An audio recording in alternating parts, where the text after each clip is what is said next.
This can only be described as utter chaos.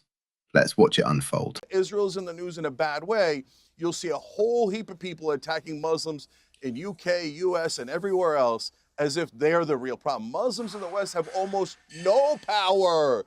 People who support Israel have nearly infinite power. These are obvious facts. Okay, Kahindi Andrews, a lot to unpack there from Cenk. And I'll come back to you later in a moment because you are a practicing Muslim, which is interesting given your perspective on this. But Kahindi, you know, in answer to Cenk's point, I would make this point, and I say this without any comment about it, other than it's just a statistical fact. Britain has pretty much the same number of Muslims as the United States, despite having a population of 67, 68 million to America's 340 million. So we have a significantly higher percentage of the population is Muslim and is rising pretty rapidly, actually. There's no doubting the statistical reality of that. Is that a cause for pause, for concern? You know, would you be comfortable if Britain became, for example, a majority Muslim country in 40, 50 years' time? Do you understand why, you know, white Christians in Britain are fearful of that prospect because they feel it's going against what the inherent culture of the country is? No, I mean, I think we have to really understand the history here. Why does Britain have a large Muslim population? As we said, countries like Pakistan, which were part of the British Empire, one of the biggest problems we have in this discussion is that actually Britain was never this little island. Britain was the largest empire that's ever existed in the entire world. And we are here because you were there. This is why Pakistani people come here. This is why there's a large Muslim population. And so when you talk about what Britain is, the fact is the Caribbean, Africa, Asia actually massively contributed to what Britain is anyway. So it's frankly ahistorical to just say, well, look, they're coming in with these different values. Because I promise you, these values have been part of the nation since before people migrated here. I would also say, if you actually look at the evidence, I mean, it is frankly ridiculous to suggest that Britain is going to be majority Muslim at any point. That is not going to happen. What you actually find is you have high levels of concentration of minorities in particular areas. And the reason why areas, I mean, I live in Birmingham, the place where Robert Jenrick came around and said, oh, there's so many Muslims. Actually, most of the people in Handsworth are not Muslim. It's massively diverse. You find very few areas in the United Kingdom which are 100% Muslim. The only areas, in fact, you'll find in the United Kingdom which have more than 100,000 people and are one ethnic group is white British people, because most of the country is white British people. The reason that areas like Handsworth and inner cities are so diverse is something called white flight. When I moved into my neighborhood, there were loads of white people. When we move in, they move out. And then we all live in mostly concentrated poverty in inner cities. And then people complain about how the country's changed. It's completely ridiculous, fabricated, nonsensical. And it is all just driven by, like Lowkey said, this is about the actual reason you can't get a doctor's appointment is because they changed the tax rules so that billionaires are taking all your money. There have been lots of immigration over the last 20 years, but the GDP has gone up because of that immigration. We have more money in the country because of immigration. The problem is the mosques, the people like that, the Tim Ratcliffes, the Farages, you probably Piers as well, benefit from these tax loopholes, which mean that now the things are underfunded. Complete nonsense. The whole point of this is to misdirect from the fact that it's actually the rich, maybe Israel in some extent, but certainly the rich are actually taking it. And you just blame it on immigrants. Well, Andrew Gold, you're laughing there. Why are you laughing? Yeah, because all three people, we're talking about immigration and Islam in the United Kingdom, which is a very serious issue. And all three of these guys have inexplicably blamed Israel. It has nothing to do with any of this. And to suggest that it's not anti-Semitic, I don't like to go around throwing anti-Semitic. I don't like the whole victim game, but it's the one tiny country in the world that's Jewish. And they're saying the reason that we're thinking about this is because of Israel. Meanwhile, the right are constantly saying to us that it's Israel and the Jews who are bringing the Muslims in. So the Jews are simultaneously bringing all the Muslims in because we love multiculturalism so much, and at the same time, it's all of us who are the ones who are blaming them. It's just utter nonsense. These people, they've just completely... Israel and Jews. Oh, yeah, No, it's complete, not every Piers? Yes. I would like to respond. Leyla. Okay, go ahead. Yeah, honestly, listening to some of your panel it's so infuriating. Calling concerns about immigration propaganda is really disrespectful to the ordinary person. It assumes that they can't think for themselves. It assumes that, you know, if only the approved narrative is allowed. People live with the consequences every day of mass migration, housing, wages, schools. That's not propaganda. I have a response. Can you hear me, sorry? Yeah.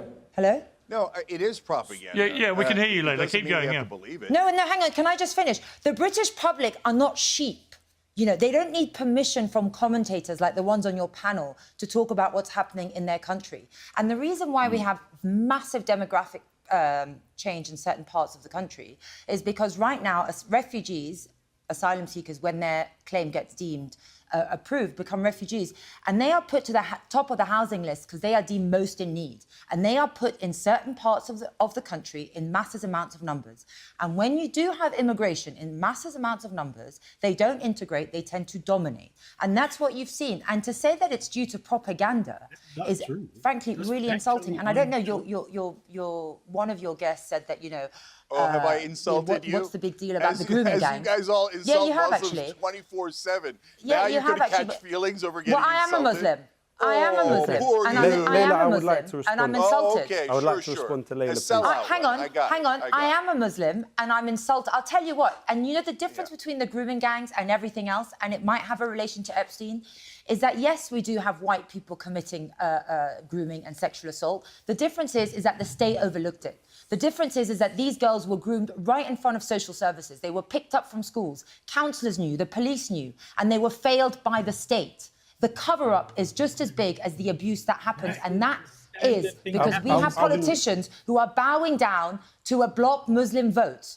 And the sooner we recognise that, the sooner we can deal with an issue. Right now, we have governments that are trying... There are child rapists we have a Labour who have government. gotten away with it because they are super powerful. And those same child rapists are now trying to blame Muslims and to distract you because not one of them has been held accountable. Yeah, but just to be clear, sorry. Okay, hang on. Look, just to be clear, hang on, Leyla. Can I just say one more thing? Clear, as a Muslim, hang on, please. Everybody, time out for a moment. Time out, Cenk. I want to make a point. Is that it's actually disingenuous to say that the grooming gang scandal is in any way connected to Israel or what's happened in the last few years. This is a scandal that's been 20 years. Not 1% going. Disingenuous. And almost every piece of anti-Muslim point, propaganda is driven by Israel and their allies in American media and politics. But Cenk, we're talking about a scandal that's 20 years old, and the real scandal was not just the appalling abuse of these girls by these predominantly British Pakistani Muslim men, but it was in various towns. So but also the cover-up by the establishment. Hang on, controversy? Cenk. Hang on, I'm finishing my point. But also the cover-up by the establishment from Seriously, who is this bottom guy? up to the top, because people were worried about saying who was perpetrating the crimes for fear that it would cause racial hatred towards the British Pakistani community, which was in itself a scandal. But it had nothing to do with an Israeli lobby. It's been going on for 20 years. Okay, can I speak, Piers? Yeah. So listen, I have a point Piers, to you're make. telling me that it's a coincidence? It's a coincidence that in the middle of the Epstein files, that all of a sudden this scandal comes up again. Oh, look at that squirrel! Oh, look over shut there! Don't up. look at Sorry, the Epstein excuse me, files. this guy Don't look is at the child beyond unbearable rapists. to listen Oh, grooming gangs. I would like to say. I would like to say. I would like to say. I would like to say. I would like to say. Don't all talk at Do you once. think that Don't all talk Pakistani at once. Muslims have more power than pro-Israel people in the UK or the US? Because I'd love for you to make that point, because that's a hilarious You're joke. obsessed, Cenk. The people who have Cenk, you're more obsessed power, with the it. Epstein class, not let one me of them bring has in- been let me- prosecuted. Not one of them. Let me Well, they should be. let me bring They in should be Lowkey. prosecuted. Lowkey, your response. Okay. Lowkey. The point here is that Reform UK is funded by Christopher Harborne, who is a resident of Thailand and has an alternative name that he uses. Reform UK is also funded by Jeremy Hoskin, who is a resident of Ireland. Both of them have business interests all over tax havens.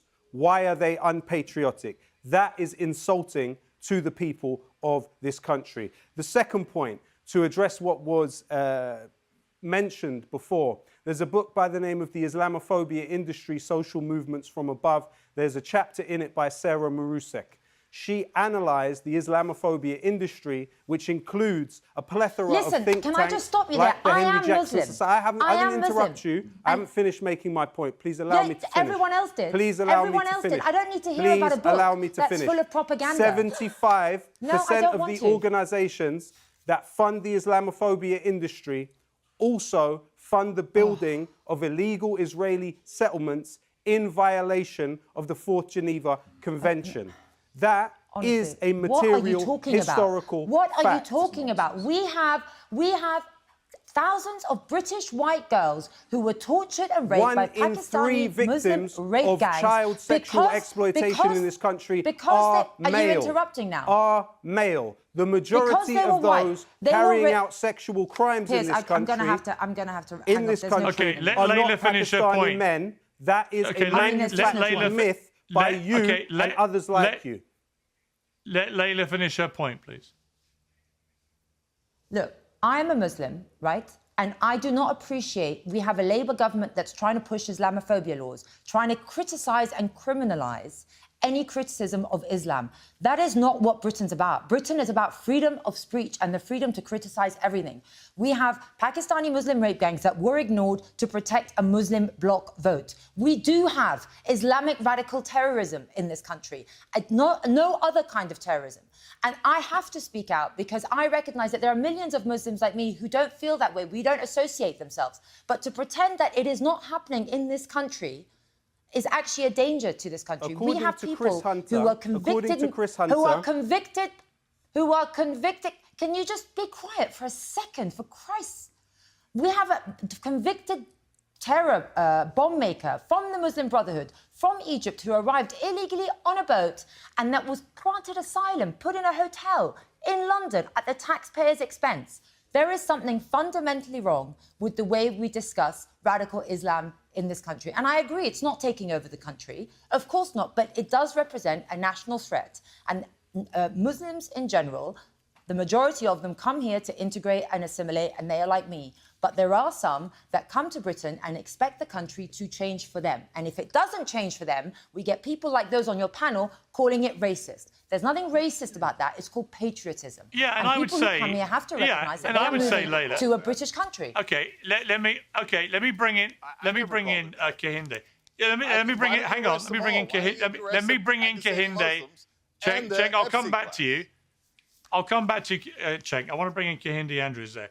You know, I've travelled a lot to the Middle East. I've been to Saudi Arabia a few times in the last year, to Qatar several times, to Dubai and other places. One thing's for sure, if anyone tried to go over there and instill their culture and their cultural values or their laws in a country like that, they would be very quickly dealt with. And I think what people feel here is, you know, for example, does it concern you that there are estimated to be 85 Sharia councils in the UK that manage disputes between Muslims and ensure Islamic law is being upheld? Now, they have no legal force under UK law, but they have a lot of influence. But they have a lot of influence. And here's my question for no, this is for Kahindi. This is for Kahindi.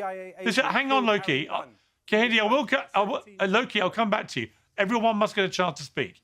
So, Kahindi, my question is: should we tolerate that? If we genuinely believe in having an inclusive, multicultural society, is it right that we tolerate, because many people feel very uncomfortable about it, should we tolerate the existence of Sharia councils?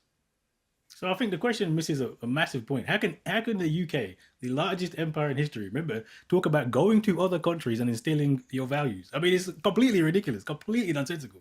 British expats are probably the worst going to places and colonizing them and expecting them to be Stop just to be the 100%. Let him finish his point, please. Let me finish what I'm saying. Let him finish his point. Secondly, the idea that Muslims are a minority in this country, and they're in particular areas, and because of white flight, like I said, this is why we tend to be congregated in the same area. What does multiculturalism say? It just says that you should respect people's cultures and values. As you said, there are 85 Sharia councils. They have no basis in law. So if a group wants to come together and say, actually, can we manage things internally? That is fine, as long as they're not breaking the law. And there's no evidence that any of these Sharia councils are breaking the law. It's a confected, made-up nonsense that the idea that Muslims are incompatible with the West. This goes back thousands of years, by the way. And it is a deeply racist idea that somehow suggests that Muslims are incompatible. And if the issue actually was about segregation... Why don't you listen to the nuance of an argument? I am Muslim myself. Exactly. And I've just heard you somehow conflate. And I've just heard you say, look, there are bad Muslims. There are bad people who are Muslim. There are bad people Yes, who are Christian. that is, and it's got nothing to do with religion. Of course there are. The idea that you would be then saying, well, let's stop. How could a Muslim straightforwardly actually come on and say we don't need laws against Islamophobia, and we know that Islamophobia is a huge problem with hate crimes, etc., etc., etc. That's nonsensical. And like hate crime already. You just said it. There is legislation against. Can I ask a question? We make all this issue about Muslim areas. They don't exist. Like I said, they're actually very diverse. If it's actually about segregation and about what one group of people living together in the UK, the only group of people that is white middle class people who do it all the time. They separate themselves off. They go to the best colleges. They go to the best schools. They live in the. Why isn't it a problem when we have so many parts of this country which are isolated with white middle class people who have their own values and keep everybody out? Why is that not a problem? Why is somehow Muslims a problem? I would ask, seriously. I'm not going to sit here and argue with this guy who has no idea what he's talking about. I'm Muslim. I know millions of Muslims like me, and we do not like radical Muslims coming in here and giving us I don't like radical. He can't understand that. Then maybe he should go and visit the some treasurer towns. of your party, Nick Candy, is in the Epstein files. Did he know Ghislaine Maxwell? What's your response? And has he done any wrongdoing? And what's your response? And has he done any wrongdoing by being in the Epstein The question is files? open. You met him for a business deal. Right. We're not talking about we're not talking about Nick Candy. We're talking about He's the treasurer immigration. of your How party. is that related? Of You course he cannot donated argue £1 million. this That's the whole argument. point. So you're picking on random stuff that have no relevance. I got to go. Bye, Piers. That's Sorry, exactly we have a what you're rally. doing. So I just watched this Piers Morgan panel, and honestly, I don't even know where to start because this was one of the most chaotic, frustrating, and revealing debates I've seen in a long time. And I watch a lot of these. This is basically my job at this point. But this one had everything: immigration, Islam, grooming gangs, Israel, the Epstein files, Sharia councils, white flight. And at one point, I think someone nearly had a stroke. It was like someone threw every hot button issue into a blender and hit the pulse button. So let me try to walk through this because there's actually some really important stuff buried underneath all the shouting. And I mean buried. You need a pickaxe to get to it. It starts with Piers doing what Piers does, which is framing a question in the most inflammatory way possible while maintaining plausible deniability. He asked Kahindi Andrews, would you be comfortable if Britain became a majority Muslim country in 40 to 50 years? Now, to Piers' credit, he does acknowledge the statistical reality that Britain has roughly the same number of Muslims as the United States, despite having a fraction of the population. That's a fair point to raise. But the framing of should white Christians be fearful is doing a lot of heavy lifting there, and he knows it. Kahindi's response is actually really sharp. He goes straight to history. Why does Britain have a large Muslim population? Because of the British Empire. Countries like Pakistan were part of that empire. We are here because you were there, and that's just true. You can't spend 400 years colonizing a quarter of the globe and then act surprised when people from those places end up in your country. That's not an invasion. That's a consequence. That's cause and effect. And he makes the really important point that Britain was never just this little island. It was the largest empire that's ever existed. So when people talk about traditional British culture being under threat, they might want to ask whose culture Britain was threatening for the previous 4 centuries. He also dismantles the idea that Britain is heading toward becoming majority Muslim, which honestly needed to be said because that claim gets thrown around constantly and it's just not supported by the data. He points out that the areas people complain about being too Muslim are actually massively diverse, and the reason minorities are concentrated in inner cities is because of white flight. When we move in, they move out. And then people point at the neighborhood and say, look how it's changed.